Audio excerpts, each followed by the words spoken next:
What's up, guys? Game Feet Games here, and Drama Scripted Saturdays is actually on Saturday this time. I actually got my stuff together, and the show is on time. I'm fantastic. I'm excited. I just got finished watching SmackDown. I'm recording this late Friday night, heading into Saturday morning, and it's awesome. But not as quite like The Miz yet. Going straight to Raw. Opening promo. All main eventers that are in the elimination chamber started off the show. Very entertaining. R-Truth is amazing.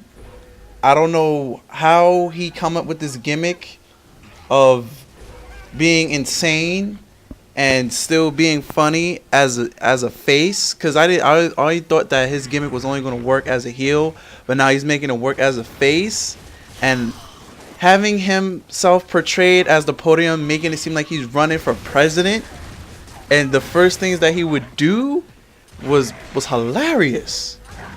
Like, it was, and the best part about it, it was all him, because WWE writers aren't that talented to create a character as such creatives as R-Truth's current character. So 100% it's all him. Just like CM Punk is 100% all him. And Chris Jericho is 100% all him. It's like, cause the stuff that they come up with and produce week in and week out is so original, so fantastic that it's not anything that a WWE writer came up with for them to say. Very, very much enjoyed the 15 opening minutes of Raw. Very entertaining. I like the mini Kofi Kingston push. He hit Chris Jericho with the Trouble in Paradise to end the promo. Really enjoyed the match that they had later on. Chris Jericho versus Kofi Kingston. Very entertaining. Looks like Kofi Kingston's finally getting his push that he deserved for the past 3 years, in my opinion. Like, enough of this mid-card BS given to him. He deserves to be in the main event spotlight, in my opinion. Fantastic match, but Chris Jericho ended up winning, but it's the WWE, so wins and losses really don't matter.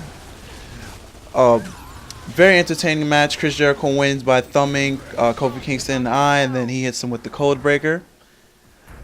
Other things that note to spot on Raw was the Eve, Kane, and Zack Ryder thing. It's getting very, very dumb and very, very stale. To be perfectly honest, I went to sleep after the kiss from John Cena to Eve.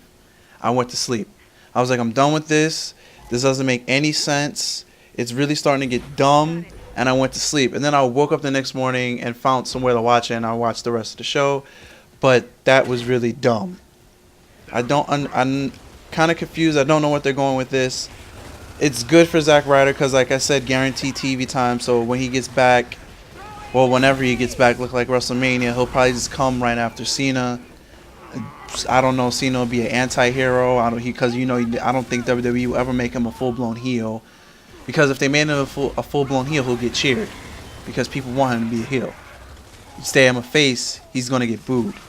Which is funny. It's funny how John Cena as a face gets more heat than some heels do, which is funny because your job as a WWE entertainer is to get a reaction out of the crowd, and John Cena, whether he's a face or a heel or at this point an anti-hero, will still get the most reaction out of anybody because he's the top guy, which is funny because people need to take notice of that as well, because the goal in being an entertainer, and I use WWE, an entertainer, is to get a reaction out of the WWE universe. And John Cena gets the most reactions, no matter what he does, whether it's something face, whether it's something heel, whether it's something in the middle, he always gets reactions. And that's what you need to get over in this business. You need to get reactions out of people. Name me one superstar that didn't get any action out of anybody and made it big. Whether it was through wrestling or talking, didn't get any reaction and still made it big. The answer is no one, because he was probably featured endeavored a long time ago. Because the goal is, if you want to keep your job, you need to get reaction. You need to gain interest. And that's what John Cena does. Another side fact, because I am a wrestling car fan, I'm happy that he will be the sheriff for the Daytona 500. And for those of you that do not watch NASCAR or are not into NASCAR, the Daytona 500 race is like the World Series for baseball or the Super Bowl for football. It's back. I know it is backwards because that's usually the last, or for those things, it's the last event. But for NASCAR, it's the first event. And I know it sounds backwards, but yeah, that's how NASCAR works. Well, when it comes to that. And other Raw news, Daniel Bryan in the last match between Big Show and Randy Orton actually hurt Randy Orton. He gave him a concussion. And this is going to fall into the unscripted amount of things of the WWE. When he hit him with the belt, he actually hit him really, really hard. I knew it was probably an accident, but when he hit him, he actually gave him a concussion. Thus, Randy Orton gets pulled from the Elimination Chamber. The belts that they have currently weigh around 13 pounds. I would know. I have one. I own the Rated R Superstar belt. It was a birthday present gift that was given to me for my birthday. So, those things aren't any joke. I have the replica Rated R Superstar title. It weighs about 13 pounds. The World Heavyweight Championship that Daniel Bryan has is roughly around the same thing. I think it's around 10 or 11 or 12. So, those things aren't... They're okay, to a human, it is light. But when you're hitting somebody with it, it can actually hurt. And he hit him in the back of the head. I don't know why he hit him in the back of the head so hard. He could have probably not hit him so hard, or he could have hit him probably in the side of the back of the head, but not hit him directly in the back socket, the socket where your brain is located. Hit him right there. So I don't know if WWE took any. It was a mistake, but you know how WWE is with shots to the head. I don't know if Daniel Bryan is gonna get penalized for it. I don't know if it's gonna cost him his World Heavyweight title, because Randy Orton does still have his backstage pull. I mean, he stopped Kofi Kingston's push, and, well, Mr. Kennedy is on TNA. So, yeah. I don't know what this, even though it wasn't actually, I don't know what it is about, I don't know where this is going to put Daniel Bryan in the WWE doghouse. I don't know where it's going to put him. Oh, speaking about botch, because, you know, Randy Orton's big on botches and big on mistakes. Speaking of botches, also in that match, there was a botch between Randy Orton and Big Show. I put the blame on Randy Orton. The other people I've talking to put the blame on Big Show. They said that it was supposed to be a reversal, but as soon as Randy Orton grabbed for the RKO, he could have felt a 400-pound plus man going down that I wasn't pushing him off. He could have just RKO'd him and just did another RKO as he did. So I'm going to say it's Randy Orton's fault, and it's funny that Randy Orton got put in a botch like that, because you know how he is on people making botches in his matches.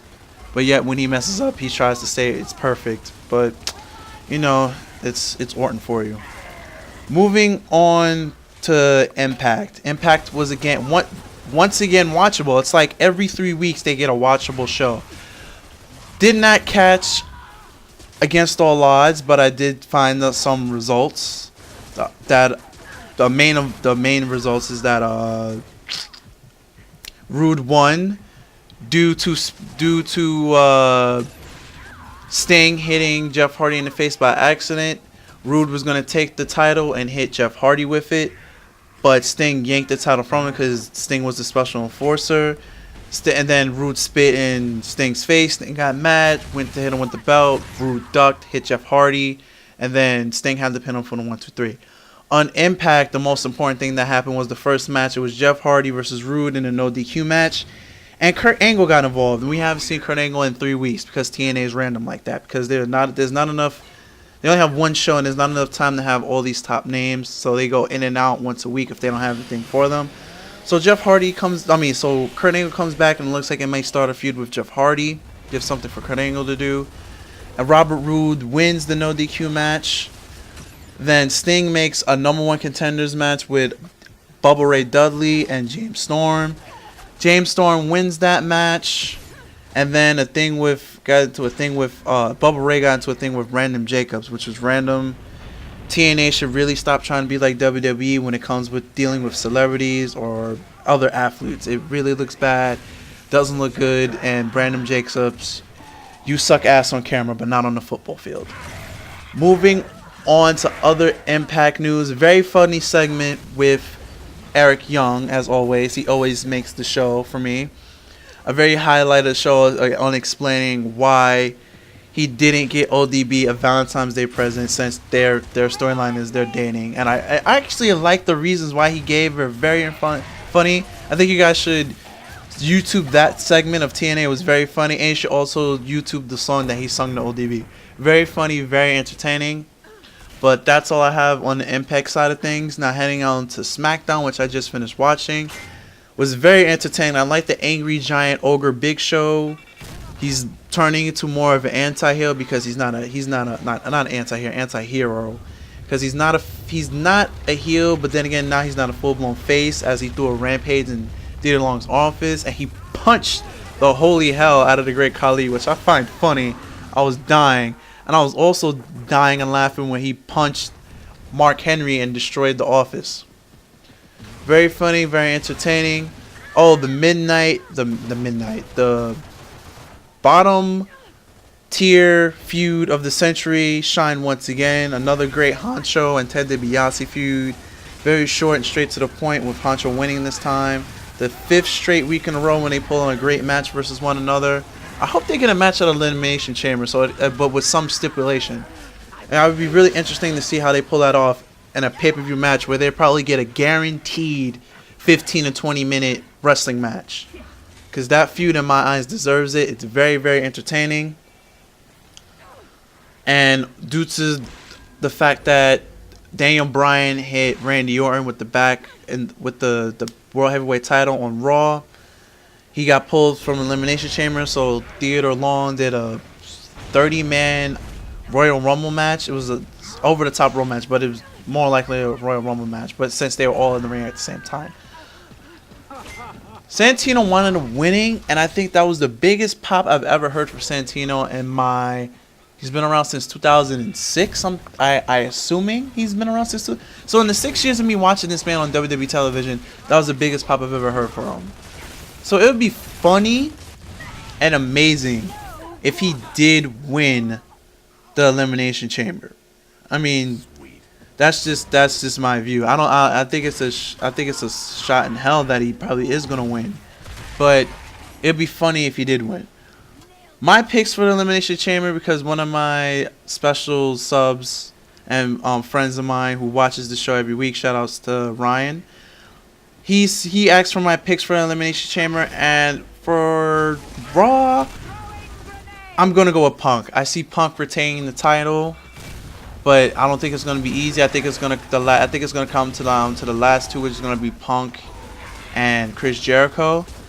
I don't know. Since CM Punk's entry is gonna be random, I'm gonna say Punk comes in at number 3, because since Chris Jericho won the match 2 weeks back, he's automatically coming in at number 6.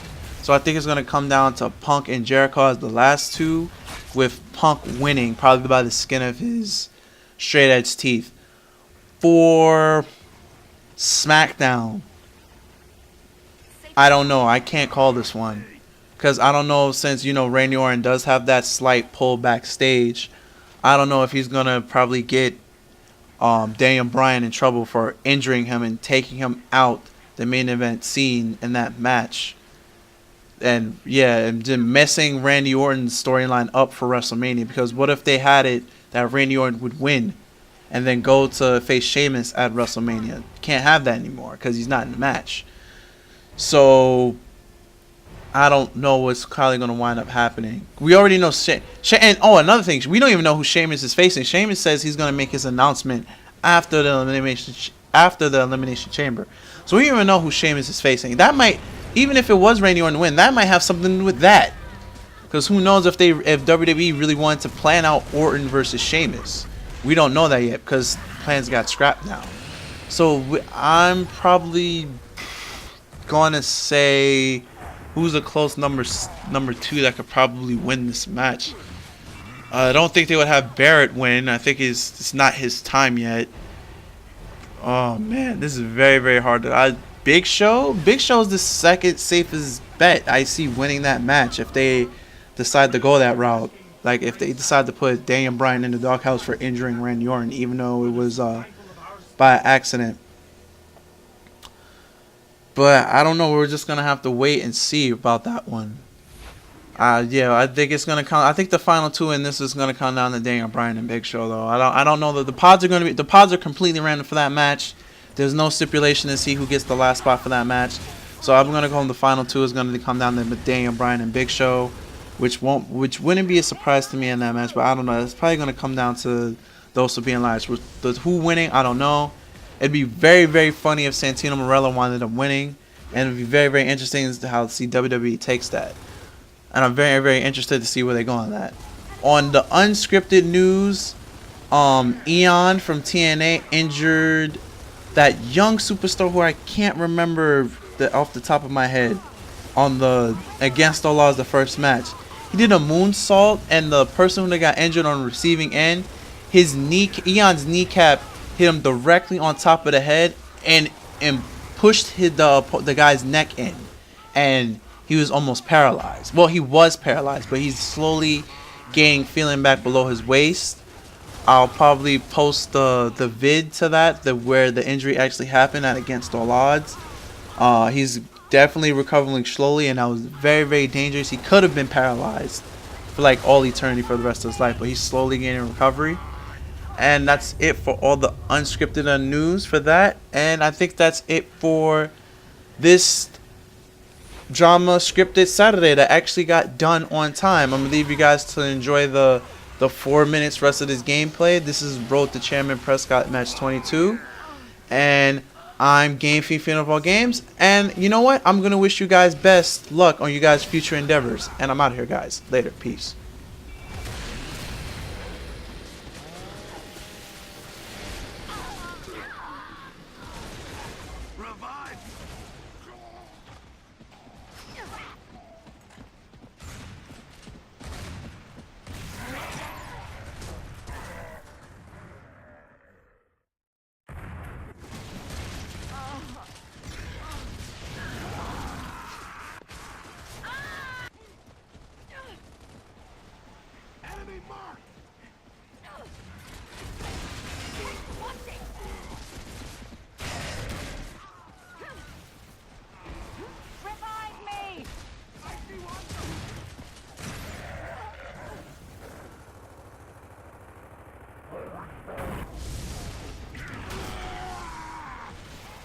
Why won't this work properly?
Enemy marked!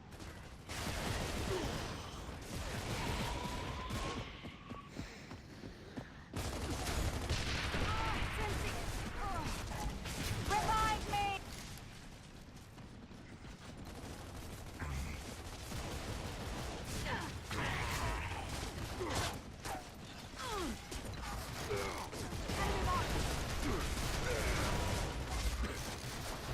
Come on!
Challenge yourself today.